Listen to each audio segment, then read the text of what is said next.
Item 3, oath of allegiance or affirmation of a new member. Item 4, confirmation of minutes. Leader of Government Business.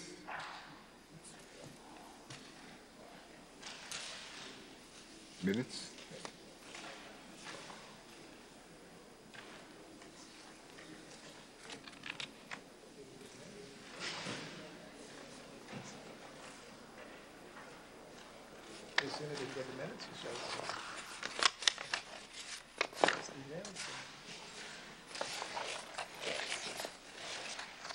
I didn't get it yet.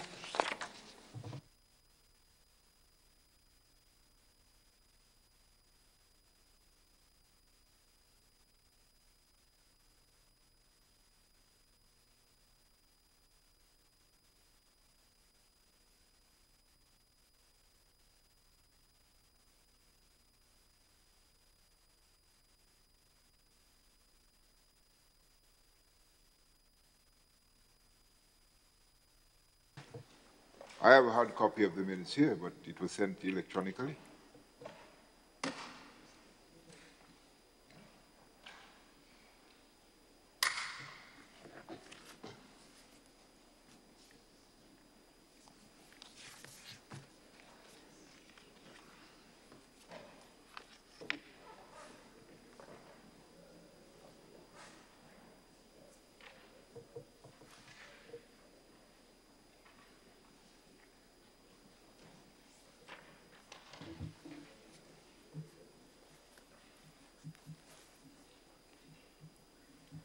Leader of Government Business. Thank you, Mr. Speaker. I beg to move that the minutes of the proceedings of the sitting of the House of Representatives held at the Parliament Chamber, Mount Weldon, St. George on Friday, 8th March 2019 be taken as read.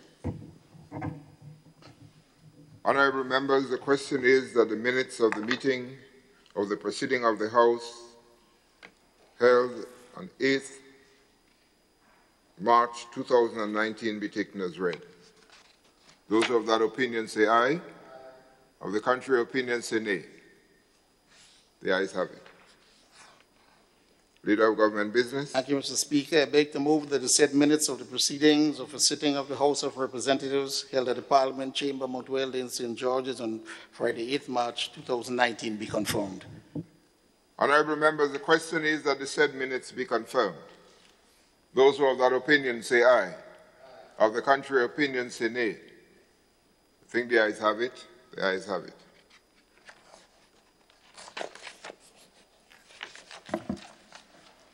Item 5, messages from the Governor General.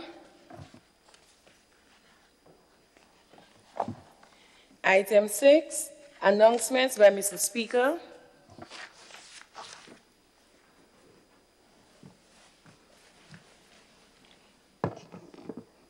Honourable members, I have just a few announcements. One, I am to advise you that there is a book written by Sir Paul Schoon, Survival for Service, and this book is available and will be given to you at a reduced price of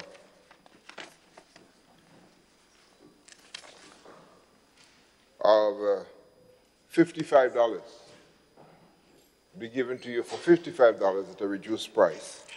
I was told here that it's a book that we must read. I intend to get one personally. Honourable members, let me also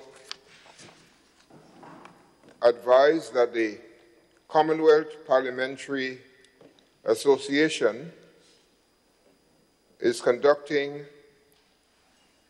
courses, the Fundamentals Program on Parliamentary Practices and Procedure, and that will be delivered by the McGill's University for small branches. We are asked to make this available to a parliamentarian with up to 2 years' experience of being a parliamentarian. And the course begins So the application form must be sent in by the 3rd of May. I think Senator Cox participated in this program. It is a program that is fully funded, even for the trip to Canada, because I think it's online and in-house. So we want to make sure that we can participate this time again. So I'm asking that please indicate your interest to attend and to participate in that course. The CPA Grenada branch held its first meeting, that is the reorganization of the CPA Grenada branch, held its first meeting on the 29th of March 2019. I must commend the present and former parliamentarians who attended and for the very productive and open discussions that ensued. At this time, I must also advise that we were not getting the communication indicating that parliamentarians received the communication coming from the Parliament and the invitation. And so that threw us back as to how to prepare for you. Because, you know, in times like these, we don't want you to come and leave here having been denourished in any way. And so this is helpful. So you want to advise, please, when we send communication out, please indicate that you received it. Just that would suffice. You would receive it and you will attend. And it's quite easy down at the bottom of the communications to have these. Let me also say that the chairman of the Committee of Privileges received from the Fiscal Responsibility Oversight Committee a request for a 30-day extension to submit its report. This extension is in keeping with the Fiscal Responsibility Law, and the extension it was granted. That was for 30 days. Also, we did send to the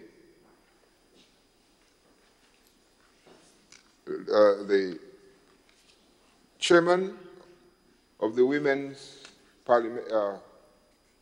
CPA Women Group, asking for a representative to attend a conference in June in Trinidad. And we still await the representative that would be attending. That also goes for the youth parliamentarian. We are late with the submission, so I would advise that we expedite on this. Thank you, ladies and gentlemen. Thank you, honorable members.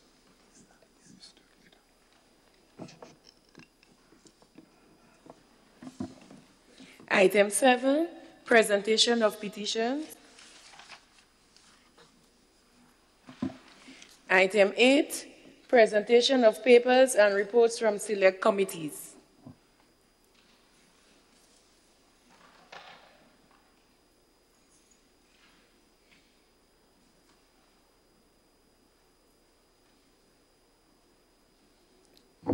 Leader of Government Business. Thank you, Mr. Speaker. Mr. Speaker, I beg to move that the following papers be laid on the table. Annual report of the National Insurance Board, NIS, for the year ended 31st December 2017. 2, annual report and report of the Director of Audit on the financial statements of the Grenada Food and Nutrition Council for the year ended 31st October 2017. 3, annual report of the Grenada Investment Development Corporation for the year ended 31st December 2017. And 4, report of the Director of Audit, Grenada, on the financial statements of the Office of the Ombudsman for the year ended 31st December 2017. Honorable members, these reports are laid at the table.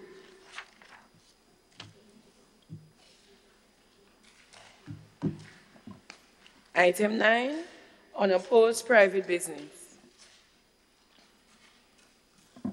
Item 10, questions.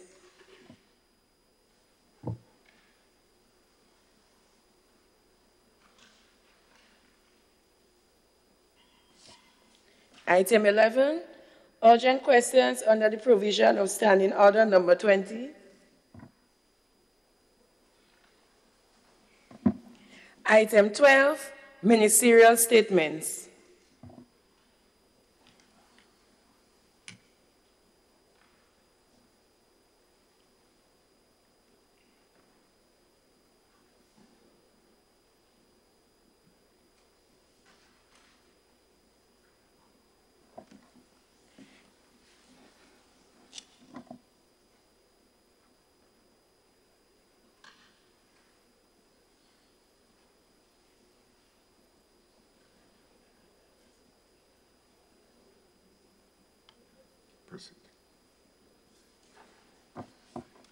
Item 13, personal explanation.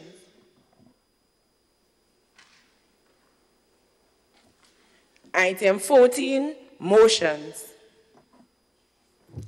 Leader of Government Business. Thank you, Mr. Speaker. I beg to move the following motion standing in my name, which reads, whereas debate on the gracious address delivered by the Governor General on the occasion of the ceremonial state opening of the second session of the 10th Parliament on Monday, 19th November 2018 was further deferred to a date to be fixed. Be it resolved that the said address be further deferred to a date to be fixed. Honorable members, the question is that the address by the Governor General delivered at the state opening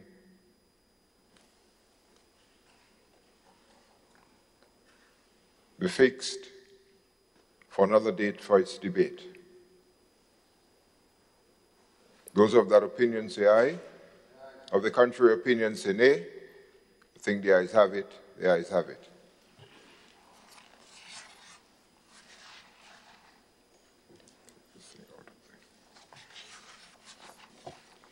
Item 15, bills.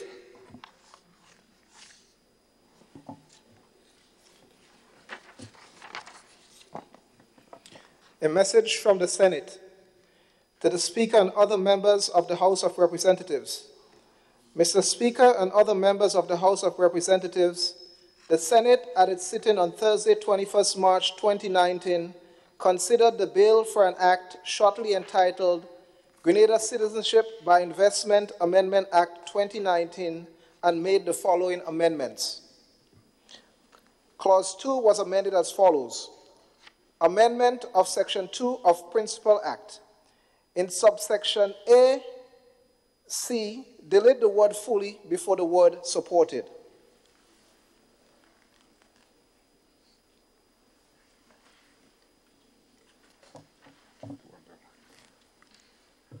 Because we have a number of amendments, we will take each amendment and address them as we proceed. Thank you, Mr. Speaker.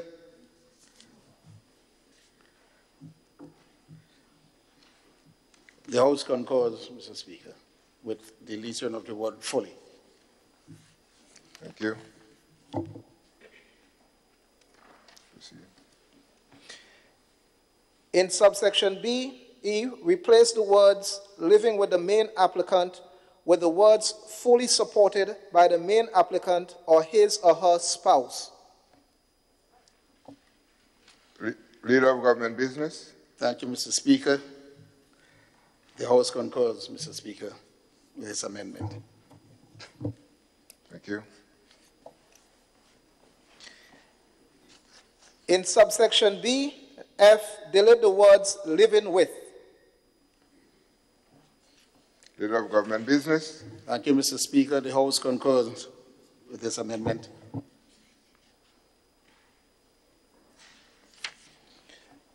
Clause 5 was amended as follows.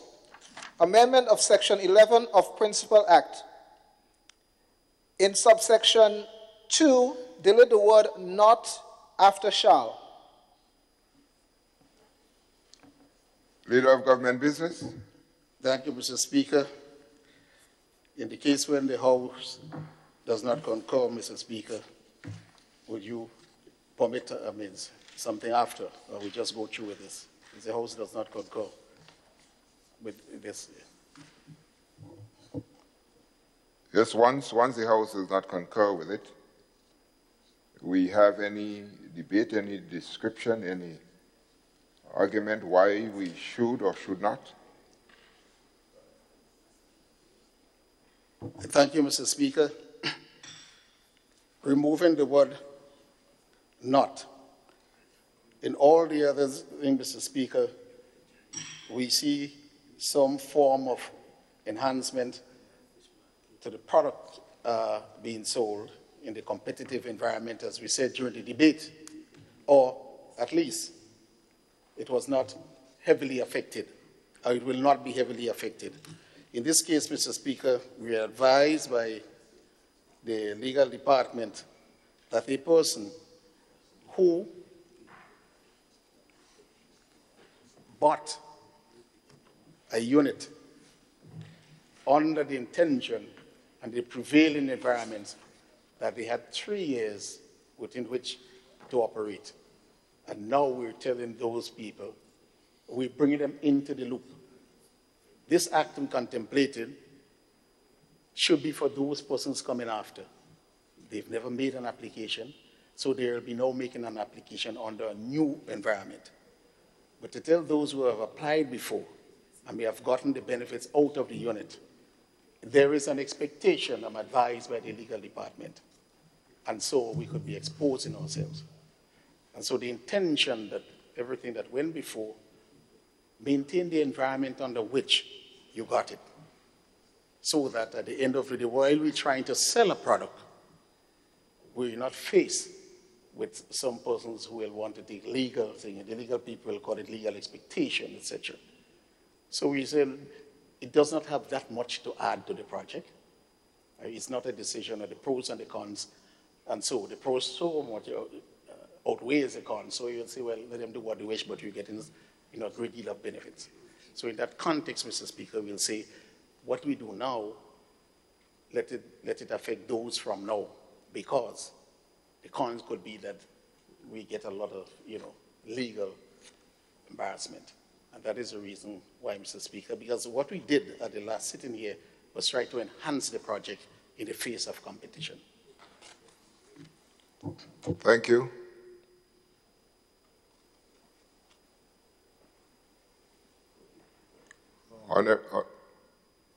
Honorable members,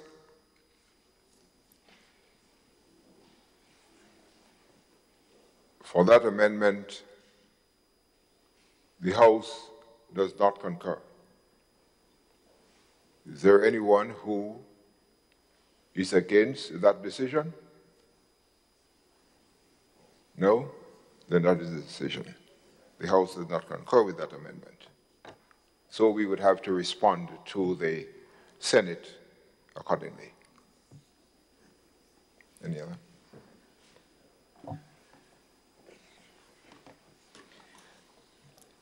Clause 6 was amended as follows.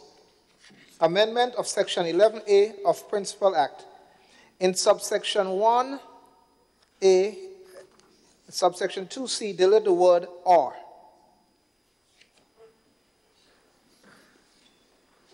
Leader of Government Business. Mr. Speaker, the House concurs with this amendment. Thank you. In subsection 1B, 5A, replace the word 3 with 5. Leader of Government Business. The House also concurs with this amendment, Mr. Speaker. In subsection 2, delete the word not after the word shall. Leader of Government Business.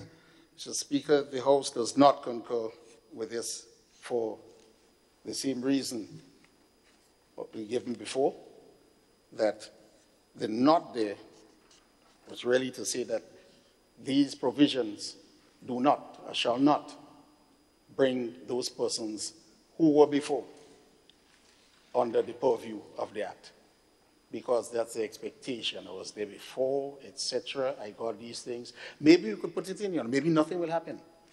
But in a litigious world, Mr. Speaker, we don't want to expose ourselves when it would not in any way help us to sell more.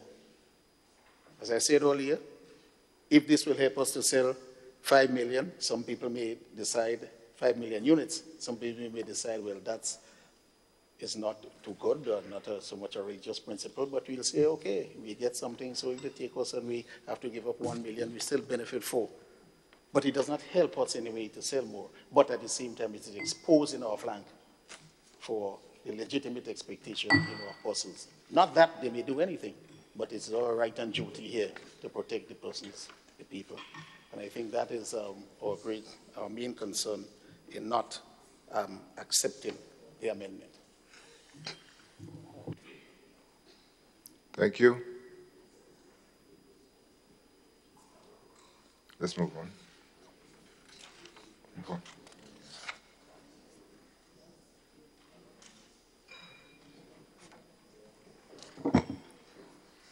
Honorary Representative for the Town of St. George.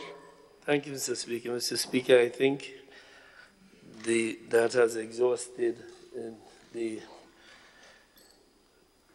issues related to the bill and the proposed amendment. So I just wanted to make some general comments on the bill, as although I spoke on the last occasion, just for this occasion, just wanted to make some general comments on CBI again as we bring it. And I do apologize, but I will use every opportunity I can to speak what I believe on a very important subject for the development of the country, and that is the CBI program, for two reasons. One is that there are many misconceptions over there, and secondly, that I think it's important that we all come on board with what this program is. You know, I met with a gentleman this morning who is in a very important sector in our economy, and I know he won't mind me saying who he is, but I won't at this stage. And he said to me that his view, and he's in the private sector, and he said that his view, and he used these words, that CBI is a new emerging economic sector. And I think that was profound for me, because I believe that as a country, we must embrace it, not only as members of the political directorate or the executive, but at every level of our society, we must embrace it, because, as he says, it's a new emerging economic sector. And I think the importance of this program to the Grenada economy and to the governance of the country must not be underestimated.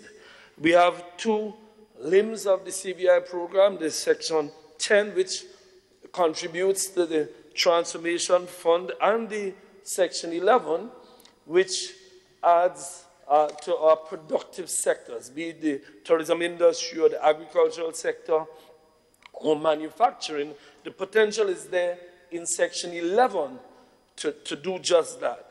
With respect to the Transformation Fund, what occurs, and again, I believe we have to educate our people as to this program. Too many times our people see it as a program where people are buying passports. That's not what CBI is about. That's not the essence of the CBI program. And for as long as we continue to treat with it that way, we are going to limber along with it. So I think I just wanted to make some comments that would help us embrace it. With respect to the Section 10 Transformation Fund, that is the limb of the CBI program that allows persons applying for Grenadian citizenship to make a contribution to a fund that is there for developing the transformational sector. So, for example, when somebody applies for citizenship and they make that contribution, that monies can go to health, it can go to housing. I know, for example, in Dominica, Mr. Speaker, I was just looking this morning at a small video where an entire housing project was done on the basis of the CBI, the equivalent of our Section 10, so that in the rebuilding of Dominica and the building of houses for the Dominican people, the CBI program, their CBI program was used to assist in that regard. It can be used to develop the health sector. For example, you can have health clinics built around Grenada coming out of that transformation fund. In other words, it's going to be used to transform the lives of our people and transform our economy. It can be used for education. You know, I have said, and I repeat it here today, that I think our public library, for example, is a good candidate for reconstruction through that kind of fund or other such educational institutions. The point is that the CBI Transformation Fund can be used to help the communities, and it can help the villages. It can help transform the lives of our people. With respect to Section 11, and again, I do this for the purpose of helping our people understand what CBI is about. With respect to Section 11, we can use it to build hotels. We can use it to build farms. We can use it to assist in manufacturing. For example, the Prime Minister recently announced a new hotel project in La Sagesse, St. David. There are hotels in the south of the island.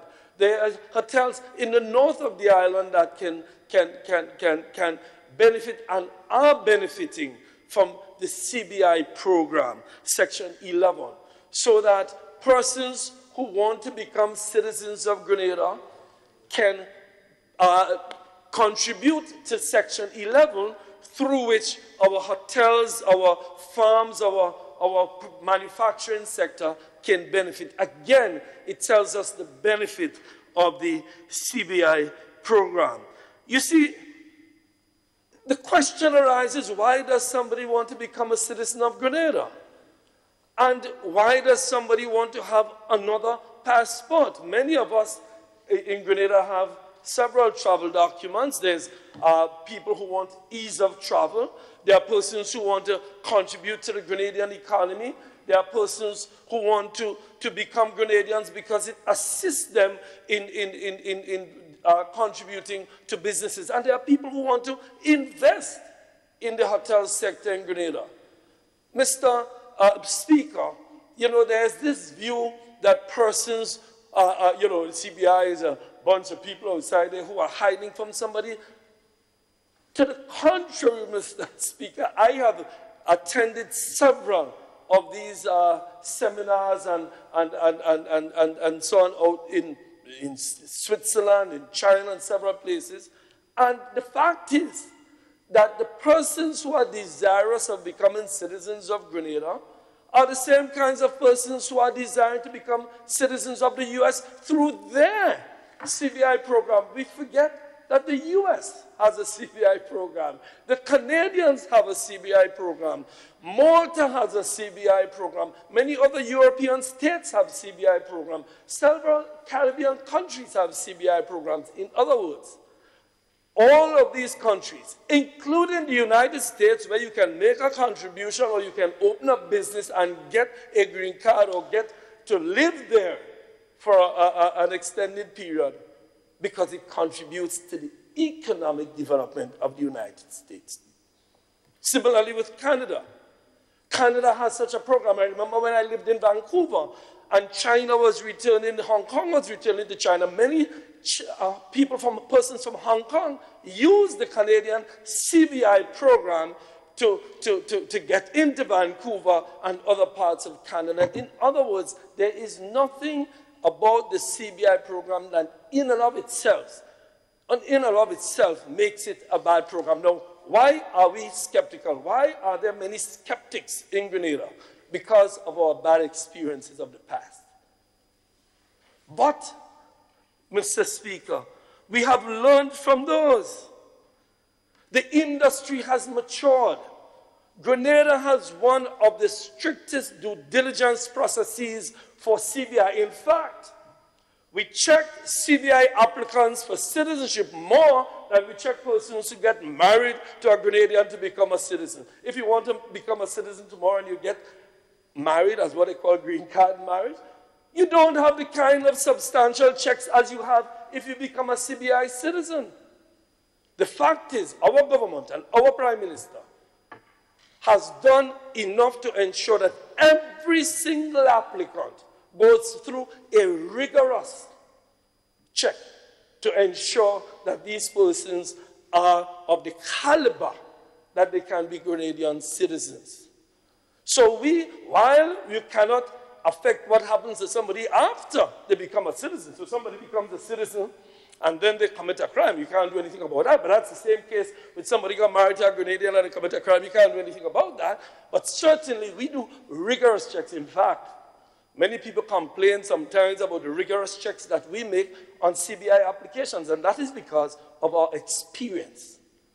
Our experience has been that we need to focus on due diligence, and I must commend our Prime Minister for being very, very, very careful to ensure that persons who become citizens of Grenada through the CBI and through any other mechanism are of the quality that we believe comfortable. We have one of the lowest crime rates in the region, if not the lowest, and we want to maintain that. Plus, we want to maintain the integrity of the program. I've always said about our program as compared to other programs. In fact, I say when I go out and speak that our program is the Ferrari of CBI programs because it might be a little more expensive, but the quality is good. You can go outside and buy I don't want to say a Toyota, my friend will be upset, but you can go outside and buy a Skoda. You will get a car, but you won't get the quality that you wish. Toyotas are in the range of the Ferraris, my dear brother. So I am saying that to say that we focus on quality and due diligence, and that is why the Grenada program has integrity. And this attempt here today, what we are doing here today is aimed at improving the quality of the program while at the same time not compromising on the issue of due diligence to ensure that we don't have persons coming here who we do not want. Of course, people slip through the cracks. That happens every day in every program. In fact, in the US it happens with all of their attempts to make sure that everybody is coming to the US is clean. That happens from time to time. And every time it happens, we improve on the due diligence process. And what we have today, that the Prime Minister, as the Minister responsible for CBI, he has ensured that the CBI unit is up to speed, that there is efficiency in the process to ensure that we stick by the law with respect to speed, but we also never compromise on due diligence, quality, efficiency. And those are the watchwords of this government. So what we are doing here today is improving the quality without in any way compromising on the question of due diligence. So I want to stand again in support, as I did before, of the changes that are made, and to thank the Senate for pointing out some of the things, and some of them we accept, some of them this House didn't accept, but I think it shows that the debate and the quality of the debate in both houses and the fact that people are paying attention. But also, I want to again repeat that the CBI program is a new emerging economic sector, and all of us, not only the political directorate, not only the executive, but all of us must embrace it.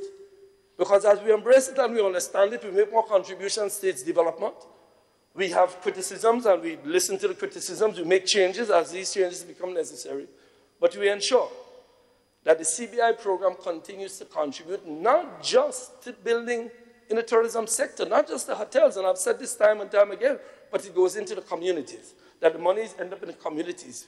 The people of this country have to benefit from the CBI program and its importance to our economy. So, Mr. Speaker, I am sorry for belaboring the point, but I just want to point out again, so that our people understand, so that we understand what we are doing here today is not just making changes to a bill with respect to passports and all that. It is ensuring that a very important emerging economic sector continues to be of high quality with no compromise on due diligence. I thank you, Mr. Speaker.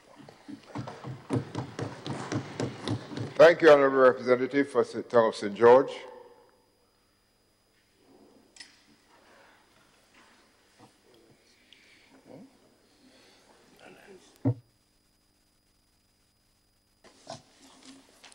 Item 16, request for leave to move the adjournment of the House on matters of urgent public importance. Oh, just before, Honorable Representative for St. Patrick West. Thank you, Mr. Speaker. Mr. Speaker, it would be remiss of me not to make some brief comments on matters of concern with regards to procedure as to how we go about with the business of the House. Just before you proceed, is it in relationship to the bills? In some way, yes. But maybe I thought it was necessary to raise it now rather than in the debate itself. Or would you want to, since we are moving to the adjournment, Yes. would you want to do that at the adjournment? Oh, I thought we had the adjournment. No, we did not put the question okay. yet. Sorry, yes. All right. Okay, yeah. Okay. Leader of Government Business? Thank you, Mr. Speaker. I beg to move the adjournment of this Honorable House. Sign it, aye. Honorable members, the question proposed is that Honorable House now stands adjourned. Honorable Member for... Yes, Mr. Speaker, I think I'm at the right time. Mr. Speaker, it is my understanding that this is an ordinary sitting of the House, is it? And as such, Mr. Speaker, if we are guided by the standing orders, Section 6, subsection 5, it clearly speaks to notice of meetings. And for ordinary meeting, I believe the time is 5 days. But we have been very flexible with that. But, Mr. Speaker, I must express my concern with regards to the inadequate notice being given for such meetings, especially when one is expected to make informed contribution to a debate. And maybe this is one of the reasons why we are getting those amendments from the Senate, because they had time to look at the bill, study it, scrutinize it, whereas some of us had no time at all. Mr. Speaker, it is unfortunate that only yesterday I received notice that there was a sitting of the House, today. And when I noticed that through my email, which sometimes based on the service, internet, you may not even have access to the internet, and then just look at your email. I called the clerk to inquire whether there is indeed a sitting of the House today, and the purpose of the meeting. And he indicated that it might be to deal with some amendments from the Senate. Mr. Speaker, this is totally unacceptable. And it is not the first time that I've been asking for documents to be made available at a reasonable time. I'm not saying 6 days, but you can't tell me to come to a meeting. As a matter of fact, I told the clerk, I will be absent and to tender an excuse on my behalf, because I felt inadequate coming to a session where I have to speak. Because here we have issues being raised by the Senate, no time to look into those issues, to determine, as the leader of government business did, whether they were relevant or not. And we're here, I'm here. Just what, to make a quorum? I do not believe this is the reason why I'm here, Mr. Speaker. And again, I want to implore that adequate notice be given with the order paper being circulated. We cannot rely on sending something through the electronic media. This is not, we do not have any parliament as yet. And there's nothing in the standing order that said that communication must be done through electronic media. I have asked for paper documents. I like my paper documents, regardless of the state of technology, so I could read it and make my comments. Mr. Speaker, it has happened before, it continues to happen, and I'm asking, please, that if I am to make any reasonable contribution and sensible contribution to the debate in the House, I will need to get my documents on time. Thank you very much, Mr. Speaker. Thank you. Thank you, Honourable Representative for St. Patrick West. Honourable Representative for St. Andrew Northwest. Thank you, Mr. Speaker. Mr. Speaker, I stand to report to this Honourable House that the government of Grenada will continue to put resources, personal, organizational, and financial into the ongoing fight against child sexual abuse. It is a matter that continues to garner our attention and our very deepest concerns. One of the latest cases, which has been very much in the public domain, is one of those cases too many. We are aware that there have been some widespread comments about the results of the particular case in the court. Mr. Speaker, you will appreciate that it will be reckless and irresponsible for the executive to make public comments on judicial matters. The ministry rightfully has no say, no influence on the judicial process. Our mandate is to work in the interests of families, particularly children, and to try to assist families, guardians, and the wider community to make safer communities for all our children. Our ministry will provide the resources, finance, the counseling, whatever necessary to also help rescue children from troublesome situations and to help bring perpetrators to justice. We will never be satisfied until no child is at risk. We are aware that we are in a difficult struggle, but one nonetheless we are prepared to take up with energy and purpose. It is a responsibility we undertake, and it is a responsibility that we hope the wider community will share with us. And Mr. Speaker, I would like to also say that I understand that it's a vexing issue, and as mothers, we are also upset. But we have to, with all the emotions, we have to ensure that while we are speaking in public domain, that we do not create more harm than good on the child. And therefore, I urge our people who are writing in social media, who are commenting, let us also think about the child and the effect we can have on her by what we are doing at present. Thank you, sir.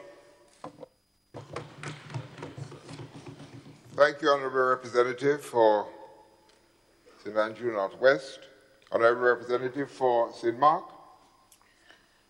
Thank you, Mr. Speaker. Mr. Speaker, I too beg your indulgence to speak on the matter that was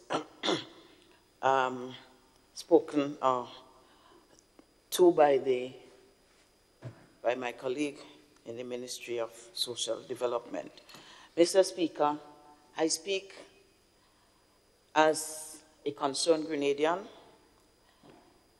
and perhaps I should say first as a human being, and also as the parliamentary representative from the area which the matter is alleged to have taken place. So I feel I have a personal stake in this matter, and also as the chairperson of the Caucus of Women Parliamentarians, especially as we have come together in that caucus with concerns, not only that, but one of our main focus would be on the whole issue of sexual abuse, not only of female, women, little girls, but also little boys, and sexual abuse of any person in our Tri-Island state. And Mr. Speaker, as I had said earlier on in a meeting that we had, not in this very place, but in this very building, that we soon would be presenting a bill on sexual harassment in the workplace. And this is not our only concern, but sexual abuse in general is of concern to us, Mr. Speaker. As said by the member, I cannot speak to the case, the particular case, but the fact that it has generated discussions in various media, and because it touches us in one way or the other, I feel that while we cannot speak on certain issues, we need to raise the concern. Mr. Speaker, at one time, and not very long ago, I saw in a tourism advisory that Grenada was cited as one of the countries where you had to be careful about being raped or sexually abused. And we were named among a few other tourism destinations, as though other destinations were perfect in that regard. And while it raised concern with me, I thought about it. And I realized that perhaps it's because, not because we have more cases than others, but because through the ministry and other concerned entities, people, victims, are being given a voice. We are no longer silent on the matter. We speak to it because we realize that is a scourge that has to be addressed. It is an embarrassment to us, but nevertheless, trying to keep it secret would not handle the matter.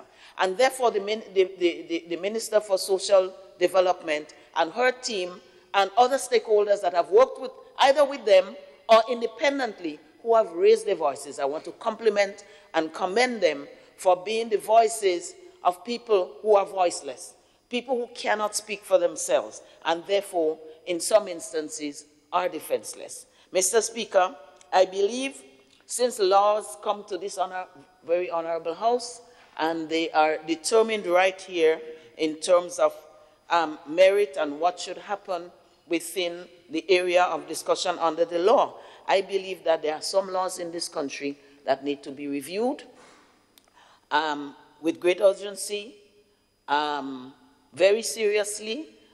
Some of the manner in which things are done need to be looked at. There are various entities, various ministries that have more stake in doing that than others. And I think it is a wake-up call for everyone who has a responsibility to do more effectively and efficiently so that justice can be served. Whether it's on one side or the other, we are not taking sides. But we believe that the scourge of sexual abuse has to be dealt with more effectively in our country. Mr. Speaker, I thank you. Thank you, Honourable Representative for St. Mark. Honourable Representative for St. George Northeast. I thank you, Mr. Speaker. Mr. Speaker, I too rise in this House today to express some concerns that I have. The member for St. Patrick West raised a few of the issues that I have. And probably he's going through the same thing in his mind that I have gone through for years. Mr. Speaker, a few weeks ago, I had the opportunity of visiting this parliament while the youth parliament was being held here. And from our youth, the level of debate that ensued, I'm thinking, am I in the house that I know I am? And a couple people after, Mr. Speaker, really spoke about the depth that the youth presented in this parliament. And here we are in this house, Mr. Speaker. Can we, or should we? And I think we do have the genius of our youth too. But if we are given notice a day or two before, can that really give us adequate time to prepare and bring justice to this house? I mean, if it is almost done in an ad hoc manner, it means, therefore, it's almost piecemeal in presentation. And then after you go to your home and you would sit and you would think, oh my goodness, maybe this point should have been raised. So from time to time, we see bills leaving this house, going to the Senate, and then have to come back here. And I do believe, Mr. Speaker, you have been sitting in that chair now for over 6 years. And I have raised it on numerous occasions. And now my brother is there, and probably he is thinking, well, that is what I was talking about. But, Mr. Speaker, I have another concern that I must raise in this House. And today I feel compelled to raise it. And this is the issue to deal with the constituency offices. Mr. Speaker, I am almost feeling as I'm at my wit's end. Because I do believe, Mr. Speaker, in the separation of powers. You have the executive branch, you have the legislative, and you have the judiciary. And we are almost there as checks and balances to each other. Mr. Speaker, when I stood a long time ago, I stood because I believe in democracy. You know, it is 30 years, almost to the day, that I stand when our Prime Minister took over leadership of the new National Party. And as a child, I stood in Carriacou, me and my family and a few friends. Mr. Speaker, those were difficult days. But I stood 1989 to 1995. And Mr. Speaker, those were the days when I knew fear. Because at the time in Carriacou, I always hear the political leader say he always remembers that in 1990 election in Carriacou, NNP got 59 votes. I stood the test of time there. It was Sir Nicholas Braffett, it was De Glennie, it was Joan Posser, it was Michael Caesar, it was Honorable Elvin Nimrod.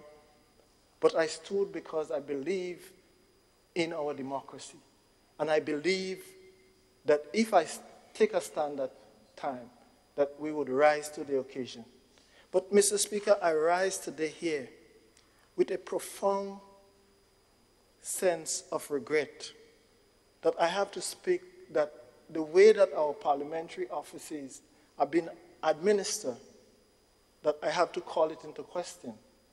I do not know if it's vis-a-vis or St. George's Northeast alone, but it seems that we are going through a very difficult and trying time. And it is maybe, Mr. Speaker, that I might have to call this bluff.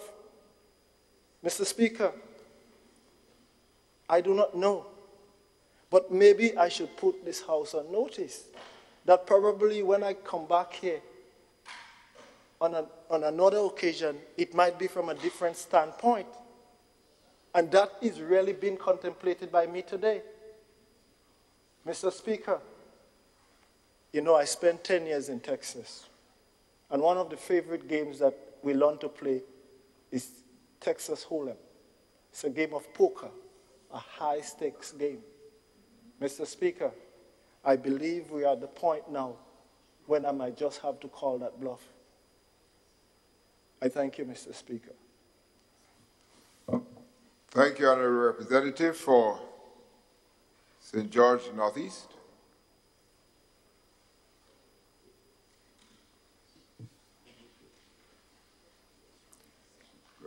Leader of Government Business. Thank you, Mr. Speaker. Mr. Speaker, I rise to make a few comments on some of the contributions made by the members, particular to notice, Mr. Speaker. We do apologize that the two members being in the House maybe, not maybe, Mr. Speaker, at times, we ourselves know the urgency of certain matters, and we do meet and try to reach here. And we ourselves, Mr. Speaker, do at times give up with respect to the standing orders. Yes, we must conform to it. And the 1 day and 2 day notice, Mr. Speaker, we must apologize for certain members who, Mr. Speaker, perhaps you'll feel aggrieved of the fact that they're not given the full quantity of days' notice, as the member for St. Patrick Mess indicated, Mr. Speaker. We are moving to amend the standing orders accordingly with respect to the second item, Mr. Speaker, electronic distribution. And the members of this honorable House did make a commitment that we should so amend the standing orders to provide for all distribution of documents to be electronically driven. As a matter of fact, Mr. Speaker, many of the members went out on the international seminars, and they would realize that we are way behind with respect to electronic distribution of data. In many houses of parliament throughout the world, those under the British system, those under different systems, they distribute everything electronically, Mr. Speaker. The only thing you may see in the house is a piece of document where the person will write themselves in order to collate the memory and to deliver on their contribution. We are far into this. As the Speaker, the last meeting, I do believe that the member for St. George Northeast was also present at the last meeting that we had of the Standing Orders Committee, where we reiterated the move to electronic distribution of data. So, Mr. Speaker, I think we are ready, and he's a member of the Standing Committee. I believe we are ready to come to this honorable House with a motion to amend the standing orders.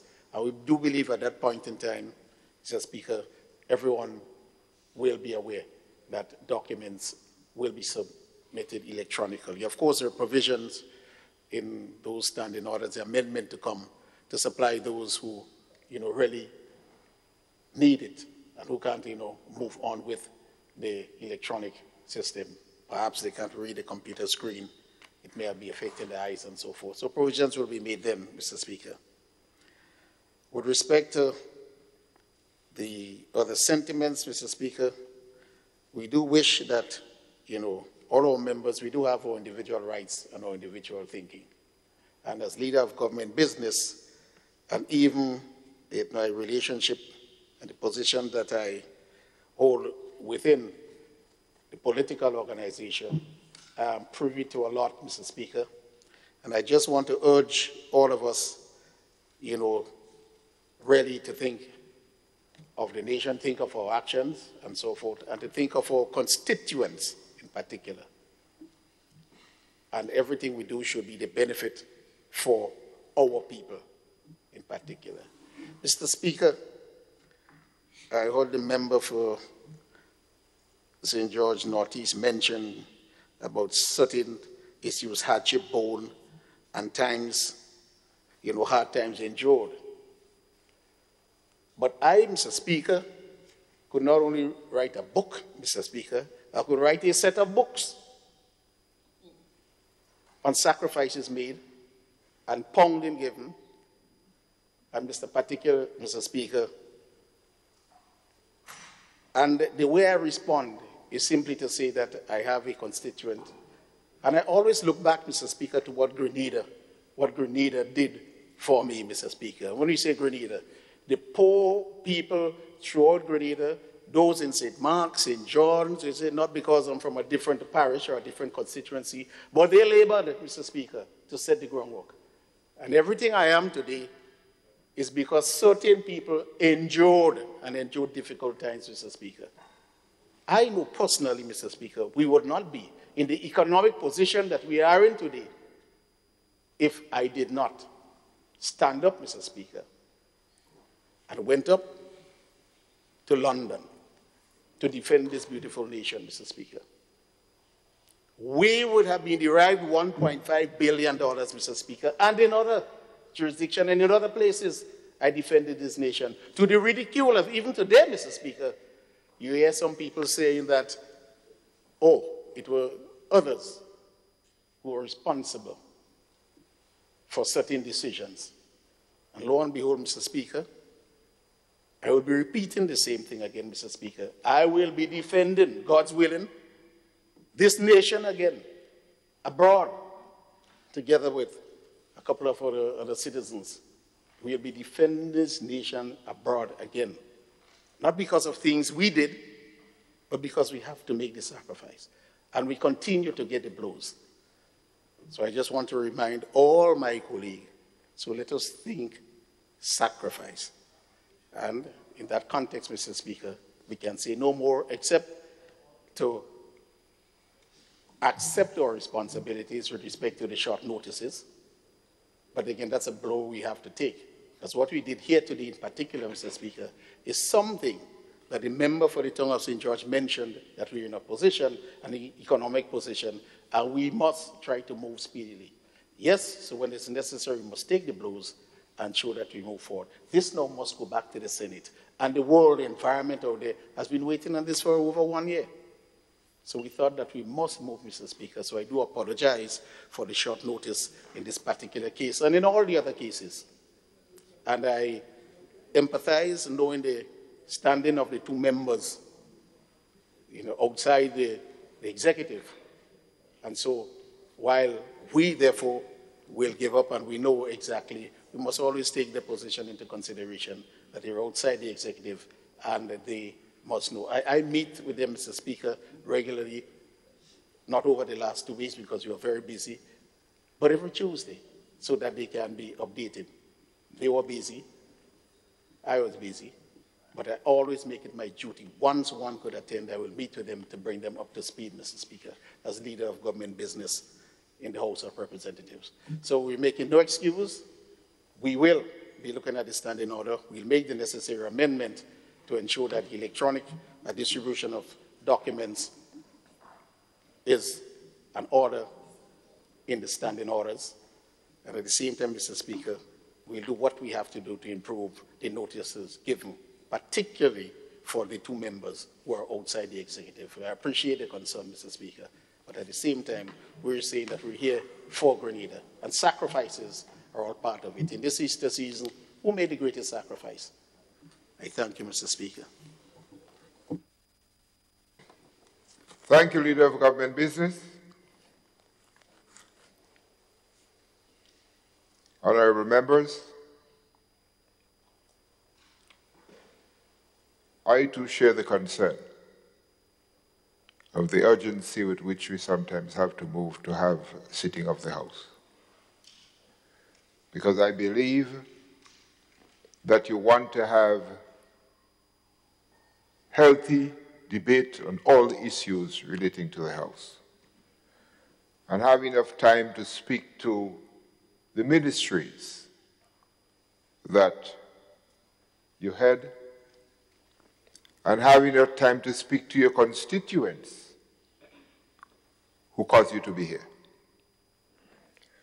And we would not be able to do that if we do not have enough time to prepare.